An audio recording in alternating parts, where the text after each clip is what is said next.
Rahmatillah adada ma fi ilmillah salatan wa salaman daimaini bidawami mulkillah wa ala alihi wa sahbihi wa man walah.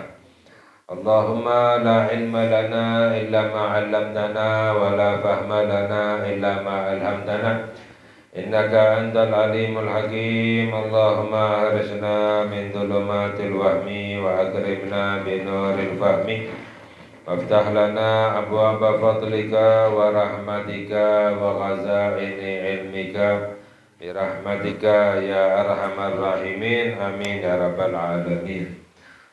Alhamdulillah, segala puji milik Allah. Kita bersyukur kepada Allah subhanahu wa ta'ala atas limpahan nikmat yang selalu Allah curahkan kepada kita, khususnya adalah nikmat yang sebenarnya dari Allah.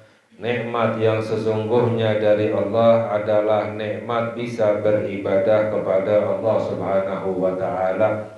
Nikmat yang sebenarnya dari Allah adalah nikmat bisa untuk berzikir, menyebut nama Allah subhanahu wa ta'ala. Hamba yang diberi nikmat untuk bisa selalu berzikir, beribadah, maka itu adalah hamba yang mendapatkan nikmat yang sesungguhnya, yang sebenarnya dari Allah subhanahu wa ta'ala.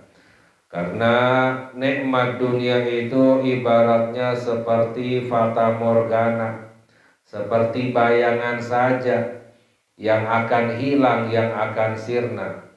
Akan tetapi nikmat yang selalu ada, abadi selama-lamanya, yang sebenarnya itu adalah nikmat beribadah kepada Allah subhanahu wa ta'ala. Semoga kita selalu mendapatkan tambahan nikmat dari Allah dunia dan akhirat. Amin ya rabbal alamin.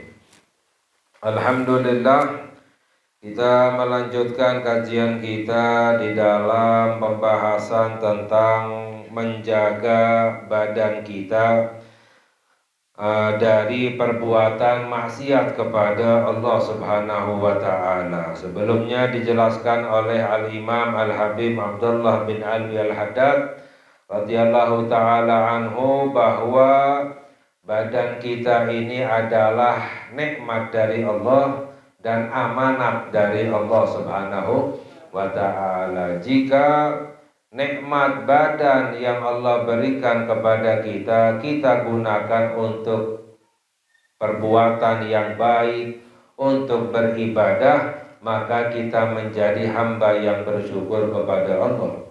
Jika nikmat badan yang Allah berikan kepada kita, kita gunakan untuk perbuatan yang tidak baik, untuk melakukan kemaksiatan, maka kita menjadi hamba yang kufur terhadap nikmatnya Allah subhanahu wa ta'ala dan telah mengkhianati amanat dari Allah subhanahu wa ta'ala. Jadi dijelaskan oleh Al-Imamul Haddad radhiyallahu ta'ala anhu, anggota badan kita yang harus kita jaga ada 7. Mata, mata, mulut, lisan, telinga, serta kaki, tangan, kaki, kemaluan, dan perut. Ini 7 anggota badan kita yang harus kita jaga. Sebelumnya kita mengkaji tentang masalah menjaga mata, telah kita kaji. Lalu menjaga telinga, lalu yang berikutnya adalah menjaga lisan, telah kita kaji sebagiannya. Dijelaskan oleh beliau bahwa thumma inna amral lisani muhimmun jiddan, bahwa urusan lisan itu, urusan mulut itu, ucapan itu sangat penting sekali. Wa huwa aghlabu a'dha'il 'abdi 'alaihi, dan lisan itu adalah anggota badan hamba yang paling berpengaruh, yang paling mempengaruhi seorang hamba, itu adalah lisannya. Maknanya orang mendapatkan kebaikan atau keburukan tergantung bagaimana lisannya, ucapannya. Orang mendapatkan kebahagiaan atau celaka dunia dan akhirat tergantung bagaimana lisannya, ucapannya. Jadi orang mendapatkan kenikmatan atau mendapatkan keburukan itu tergantung, yang paling berpengaruh adalah lisan, yang istilahnya banyak dilalaikan oleh manusia. Ya, padahal orang mendapatkan bahagia atau celaka, senang atau susah itu tergantung bagaimana ucapannya, lisannya. Mengapa? Karena lisan itu adalah menunjukkan bagaimana hati kita. Jadi lisan itu istilahnya bahasa terjemahan hati. Hati yang apa yang ingin kita ungkapkan dari hati kita diterjemahkan melalui lisan. Ya, makanya para ulama menjelaskan bahwa mafika yadhar ala fika. Apa yang ada di dalam badanmu, apa yang ada di dalam hatimu itu nampak pada mulutmu. Maknanya orang hatinya kotor, ucapannya pasti kotor. Orang hatinya bersih, ucapannya pasti bersih. Orang hatinya rusak, ucapannya pasti rusak. Orang hatinya baik, ucapannya pasti baik, itu pasti. Jadi apa yang ada di dalam hati kita nampak pada ucapan kita. Wa aqwaha fi siyaqatihi ilal halaki, dan lisan itu yang paling kuat membawa kepada kecelakaan. Orang celaka dunia dan akhirat paling kuat pengaruhnya adalah karena lisan. Karena ucapan itu orang bisa celaka dunia dan akhirat yang paling kuat. Ya, orang menganggap bahwa orang bisa celaka yang paling kuat sebabnya karena perbuatan, bukan sebenarnya, karena lisan. Ya, ucapan ini banyak orang celaka dunia akhirat gara-gara lisannya. Ya, ucapan sangat berbahaya. Ya, illam yadbuthu wa yakuffahu amma haramallahu alaihi, jika tidak di istilahnya diperhatikan dan tidak menahannya dari hal-hal yang diharamkan oleh Allah Subhanahu wa ta'ala. Jadi kalau maknanya lisan tidak dijaga, tidak ditahan dari hal-hal yang diharamkan oleh Allah, maka orang bisa celaka dunia dan akhirat, bahaya. Ya, maknanya apa? Maknanya kita harus menjaga lisan, perhatikan. Sampai-sampai orang bijak berkata bahwa lisan itu ada dua pagarnya, ya, gigi dan bibir. Ya. Menunjukkan apa yang ingin kita ucapkan itu benar-benar kita pikirkan terlebih dahulu. Apakah berguna atau tidak, baik atau tidak, berbahaya atau tidak. Sebelum berucap, berpikir terlebih dahulu. Ada lagi orang bijak yang berkata bahwa Allah jadikan mulut ini satu, telinga dua. Apa hikmahnya? Agar kita lebih banyak mendengar daripada berucap. Ya, banyak mendengarnya daripada berucap. Ya. Wafil hadis, dan di dalam hadis banyak dijelaskan oleh Nabi kita Nabi Muhammad sallallahu alaihi wasallam tentang bahaya lisan. Ya, di antaranya wa hal yukabbun nasu fin nari ala wujuhihim au ala manakhirihim illa hasaidu alsinatihim. Ya, Nabi Muhammad sallallahu alaihi wasallam bersabda, wa hal yukabbun nasu, apakah ditelungkupkan manusia? Ya, apakah di sini maknanya tidak? Artinya tidaklah ditelungkupkan manusia ke dalam api neraka, ya, di atas wajah mereka atau di atas hidung mereka. Maknanya mereka dilemparkan ke dalam api neraka dengan tertelungkup, ya, dengan wajah mereka atau hidung mereka. Ya, kecuali karena ulah lisan mereka. Maknanya apa? Orang kebanyakan dilemparkan ke dalam api neraka gara-gara lisan. Ya.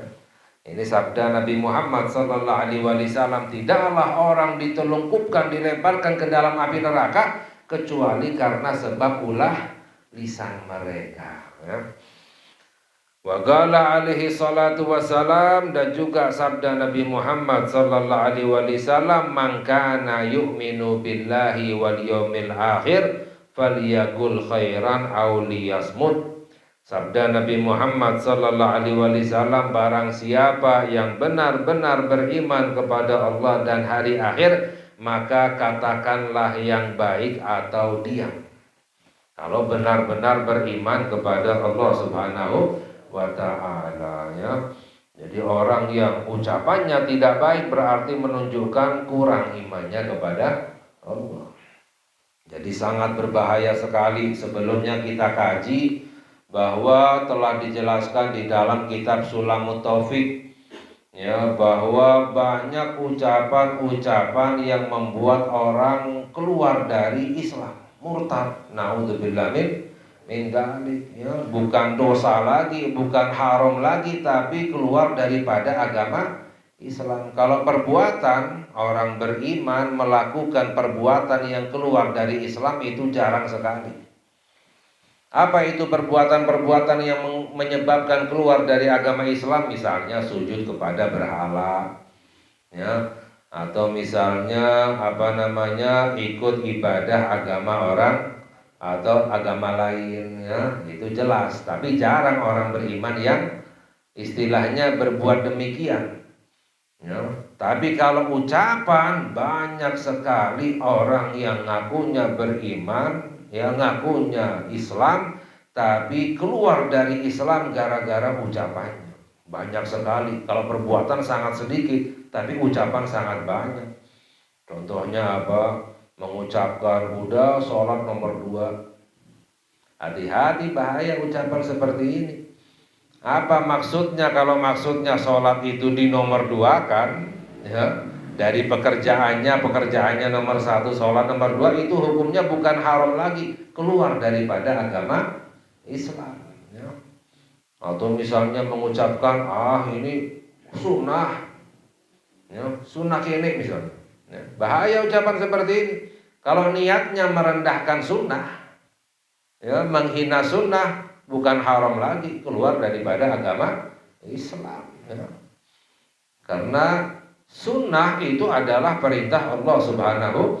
Jadi wajib dan sunnah semuanya perintah Allah, tapi wajib yang harus dijalankan, sunnah yang tidak harus dijalankan, tapi semuanya adalah perintah Allah Subhanahu wa ta'ala, ya. Jadi banyak sekali ucapan, misalnya juga, ya, hukum Islam nggak sesuai, nggak bagus, nggak baik, ya. Berarti tidak setuju, ya, tidak mengakui hukum yang diatur oleh Allah, seakan-akan meyakini Allah itu aturannya nggak baik, ya.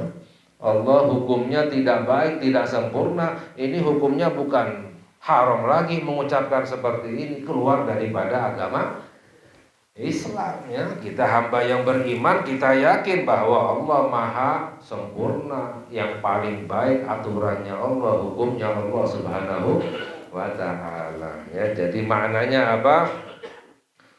Lisan itu sangat berbahaya, ya. Makanya orang paling banyaknya masuk ke dalam api neraka gara-gara lisan, ya. Barang siapa yang benar-benar beriman kepada Allah dan hari akhir, maka ucapkanlah yang baik atau diam. Wa qala alaihi salatu wassalam, dan juga sabda Nabi Muhammad sallallahu alaihi wasallam, rahimallahu imra'an qala khairan fa ghanima aw sakata an syarrin fa salima. Sabda Nabi Muhammad sallallahu alaihi wasallam, semoga Allah merahmati seseorang yang mengucapkan yang baik sehingga mendapatkan keuntungan, atau diam dari ucapan yang buruk sehingga mendapatkan keselamatan. Jadi orang yang seperti ini dirahmati oleh Allah, ya. Siapa orang yang dirahmati oleh Allah? Yang mengucapkan yang baik, ya, atau diam dari ucapan yang tidak baik. Itu orang yang dirahmati oleh Allah Subhanahu wa ta'ala. Wa qala alaihi salatu wassalam, dan juga sabda Nabi Muhammad sallallahu alaihi wasallam, man shamata naja barang siapa orang banyak diamnya selamat. Orang banyak diamnya selamat. Nah, mengapa? Karena para ulama menjelaskan bahwa ucapan itu ada 4. Ya, ucapan itu ada 4 macam. Yang pertama ada ucapan yang murni baik. Yang kedua ada ucapan yang murni buruk. Yang ketiga ada ucapan yang campur, ada baiknya ada buruknya. Yang keempat ada ucapan yang gak ada baiknya gak ada buruknya. Ya. Kalau ucapan yang tidak ada baiknya tidak ada buruknya, ya sebaiknya ditinggalkan, gak ada manfaatnya, gak ada faedahnya, ya kan? Sebaiknya diam. Ya. Adapun ucapan yang campur baik dengan yang buruk juga harus ditinggalkan. Karena apa? Walaupun ada baiknya tapi tercampur dengan yang buruk, ya sama seperti minuman yang baik, susu misalnya, tapi tercampur dengan racun. Ya, walaupun ada susunya kita nggak mau minum karena tercampur dengan yang tidak baik, harus ditinggalkan. Lalu yang ketiga adalah ucapan yang murni buruk, itu jelas harus ditinggalkan. Sisa yang keempat ucapan yang murni baik. Ucapan yang murni baik itu berbahaya. Mengapa? Ucapannya murni baik tapi niatnya yang nggak baik. Ya, niatnya misalnya riya, sum'ah, ujub, sombong dan lain sebagainya. Jadi ucapan yang murni baik saja itu berbahaya. Ya. Makanya sabda Nabi Muhammad SAW, man somata naja, orang banyak diamnya itu adalah orang yang selamat. Ya. Dalam hadis yang lain, man kathura kalamuhu kathura zallatuhu, barang siapa orang yang banyak bicaranya banyak jatuhnya. Pasti banyak jatuhnya, ya. Wa qala alaihi salatu wassalam, man kullu kalami ibni adam alaihi la lahu illa dzikrullahi au amran bima'rufin au nahyan an munkarin. Dan juga dalam hadis sabda Nabi Muhammad sallallahu alaihi wasallam, semua ucapannya anak Adam itu berbahaya bagi dirinya, tidak menguntungkannya. Semua ucapannya anak Adam, manusia itu semuanya berbahaya, ya, tidak menguntungkan kecuali 3. Apa itu? Yang pertama adalah zikir, ya, ingat kepada Allah, menyebut nama Allah Subhanahu wa ta'ala. Yang kedua adalah amran bil ma'rufi, menyuruh kepada yang baik, menasehati, mengajarkan kebaikan, ya. Yang ketiga adalah nahyan an mungkarin, yaitu mencegah dari kemungkaran, ya, mencegah dari hal-hal yang tidak baik. 3 ucapan ini yang menguntungkan manusia. Selain 3 ucapan ini semuanya membahayakan dirinya. Ini yang dijelaskan oleh Nabi kita Nabi Muhammad sallallahu alaihi wasallam, ya. Wa qala alaihi salatu wassalam, innar rajula la yatakallamu bil kalimati min ridwanillahi ma yadhunnu an tablugha ma balagat yaktubullahu lahu biha ridwanahu ila yaumi yalqahu. Hadis yang lain sabda Nabi Muhammad sallallahu alaihi wasallam, seseorang yang mengatakan kalimat yang baik yang diridhoi oleh Allah, mayadhunnu, tidak menduga bahwa ucapan ini akan mencapai derajat yang tinggi, namun Allah tulis orang itu mendapatkan ridhonya Allah sampai hari bertemu dengan Allah Subhanahu wa ta'ala. Maknanya apa? Ucapan ini jangan dianggap biasa, jangan dianggap rendah. Bisa jadi orang mengucapkan yang baik, gara-gara ucapan yang baik itu mendapatkan ridhonya Allah Subhanahu wa ta'ala. Orang yang mendapatkan ridhonya Allah, ya, nggak akan disiksa oleh Allah. Jadi jangan merendahkan ucapan, jangan menganggap biasa. Ucapan yang baik itu sangat tinggi fadilahnya, sangat dicinta oleh Allah Subhanahu wa ta'ala. Sebaliknya pun demikian. Wa inna rajula la yatakallamu bil kalimati min sakhatillahi ma yadhunnu an tablugha ma balagat yaktubullahu lahu biha fin nari sakhatahu ila yaumi yalqahu. Ya. Seseorang yang mengucapkan kalimat yang buruk, yang dimurka oleh Allah, tidak menduga ucapannya itu akan mencapai istilahnya mencapai tingkatan yang dibenci oleh Allah Subhanahu wa taala, tingkatan yang rendah, sehingga Allah tulis untuknya di dalam api neraka murkanya sampai hari bertemu dengan Allah Subhanahu wa taala. Ya, jadi orang menganggap ini ucapan biasa, yang nggak ada pengaruhnya, biasa-biasa saja. Padahal ini ucapannya dimurka oleh Allah, sehingga Allah tulis orang ini mendapatkan murkanya Allah sampai hari kiamat. Ya, na'udzubillah min dzalik ya. Maknanya apa? Orang bisa mendapatkan ridhonya Allah atau murkanya Allah dari ucapannya. Ya. Dalam hadis sabda Nabi Muhammad sallallahu alaihi wasallam, ittaqun nar walau dalam hadis ya sabda Nabi Muhammad sallallahu alaihi wasallam bahwa lindungilah diri kalian dari api neraka walaupun dengan bersedekah setengah korma au bil kalimah at-thayyibah, atau dengan ucapan yang baik ya. Itu bisa menyelamatkan kita dari api neraka. Wa fil hadis, dan juga dalam hadis yang lain al-akhar, innal abda la yatakallam bil kalimah ma yulqi laha balan fayahwi biha fin nari ab'adu minats thuraya. Sabda Nabi Muhammad sallallahu alaihi wasallam, seorang hamba yang mengucapkan satu kalimat ma yulqi laha balan, tidak menduga kalimat ini sangat dibenci oleh Allah, tidak menduga kalimat ini berbahaya, namun gara-gara kalimatnya itu jatuh ke dalam api neraka sejauh bintang Thuraya, antara bumi dan bintang Thuraya ya.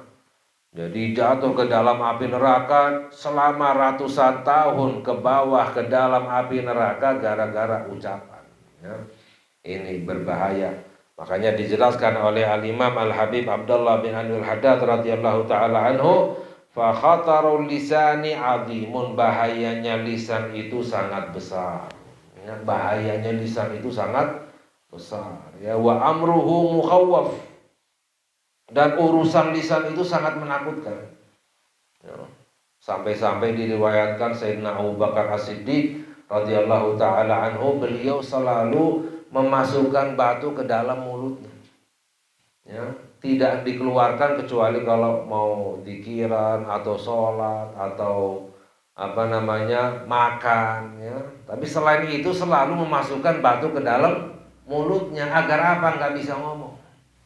Khawatir, takut kalau mengucapkan kalimat-kalimat yang dibenci oleh Allah Subhanahu wa taala. Ini Sayyidina Abu Bakar As-Siddiq radhiyallahu taala anhu ya. Sekarang orang sembarang ya mengucapkan kalimat-kalimat dianggap biasa padahal dibenci oleh Allah, apalagi dijadikan agama, hukum atau urusan-urusan di dalam agama Islam dijadikan sebagai bahan candaan. Ini berbahaya sekali.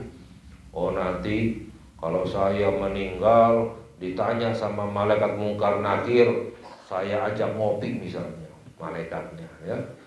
Ini yang seperti ini bukan haram lagi hukumnya, keluar daripada agama Islam ya. Na'udzubillah min dzalik ya, hati-hati.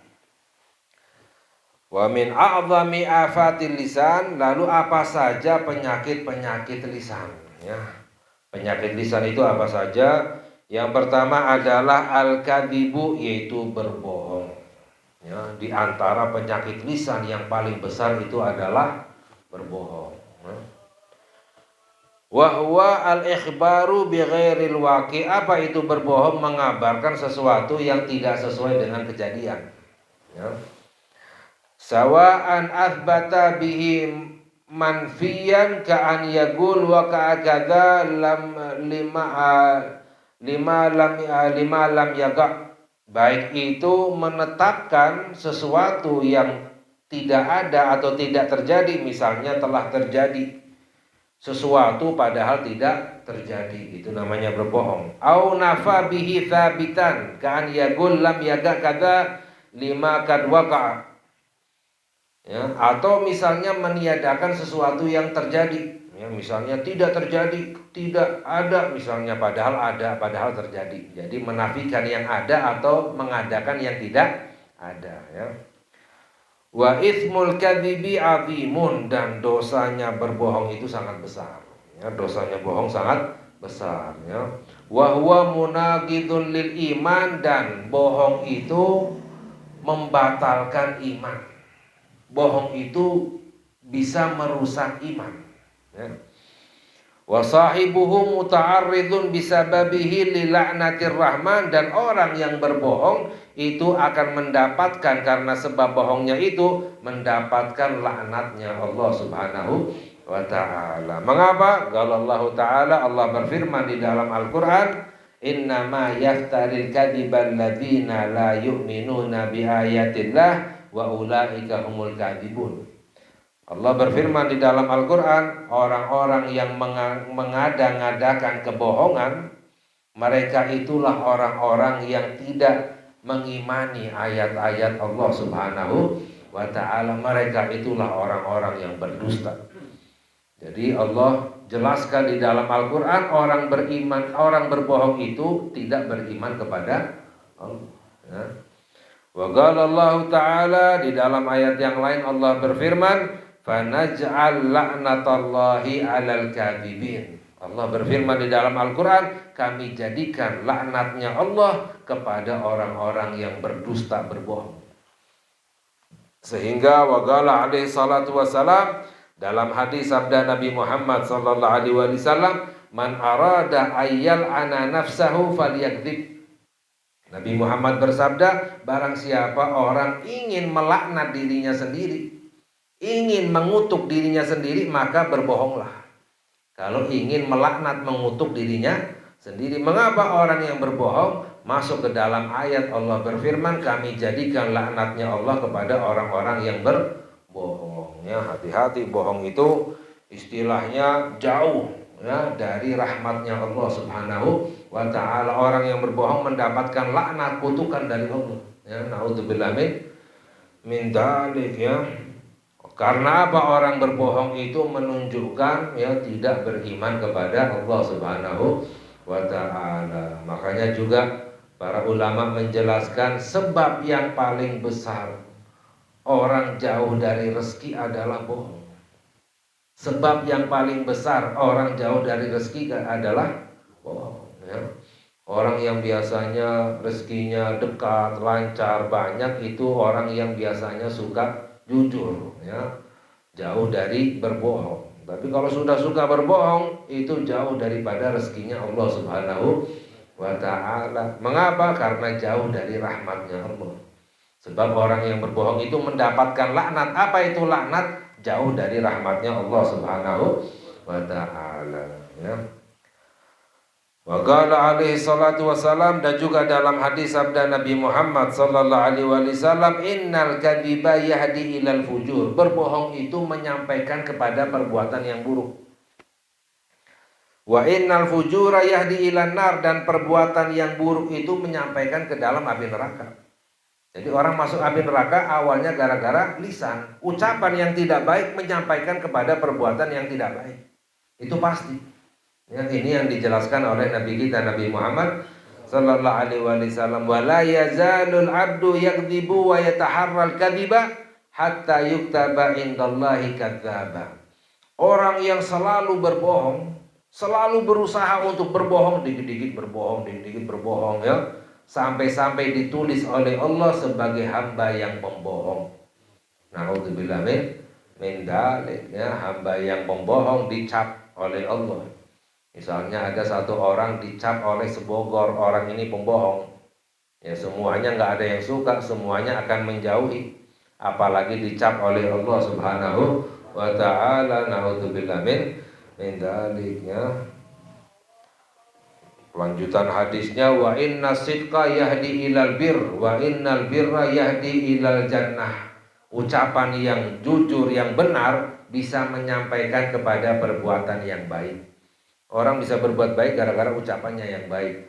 Dan perbuatan yang baik bisa memasukkan ke dalam api neraka. Wa innal abda la yasduqu hatta yuktab indallahi siddiqan. Orang yang selalu berkata yang jujur, yang benar sampai dicap oleh Allah sebagai hamba yang benar, yang jujur, ya. Wa su'ila alaihi salatu wassalam, dan pernah ditanya Nabi kita Nabi Muhammad sallallahu alaihi wasallam, ayakdzibul mu'min, apakah orang mukmin bisa berbohong? Sebelumnya hadis ini Nabi Muhammad ditanya, ayasil mukmin, apakah orang mukmin bisa berbuat maksiat? Nabi Muhammad ditanya, apakah orang mukmin bisa berbuat maksiat? Nabi Muhammad sallallahu alaihi wasallam menjawab, bisa. Ya, namanya bukan malaikat, bukan nabi, orang biasa bisa berbuat maksiat. Orang beriman pun bisa berbuat maksiat. Maknanya apa? Orang beriman berbuat maksiat masih dianggap orang beriman kepada Allah. Lalu ditanya lagi Nabi Muhammad sallallahu alaihi wasallam, ayakdzibul mu'min, apakah orang mukmin bisa berbohong? Nabi Muhammad menjawab, gak bisa. Kalau maksiat bisa, berbohong tidak bisa, ya. Kalau berbohong, la innama yaftaril kadzibal ladzina la yu'minuna bi ayatillah. Karena apa? Dalam Al-Qur'an tadi, orang yang berbohong itu adalah orang yang tidak beriman kepada Allah. Maknanya kalau suka berbohong berarti tidak beriman kepada. Kalau maksiat masih beriman, tapi kalau berbohong tidak beriman kepada Allah. Ini bahaya, ya. Jadi penyakit lisan yang termasuk paling berbahaya adalah berbohong, ya. Yang lain insya Allah akan kita kaji lagi pada lain kesempatan. Semoga Allah memberi hidayah kepada kita, ya. Allah ampuni dosa-dosa kita, Allah kabulkan hajat-hajat kita. Amin ya rabbal alamin. Wa sallallahu ala sayyidina Muhammad wa ala alihi washabihi wasallam. Walhamdulillahi rabbil alamin. Wassalamualaikum warahmatullahi wabarakatuh.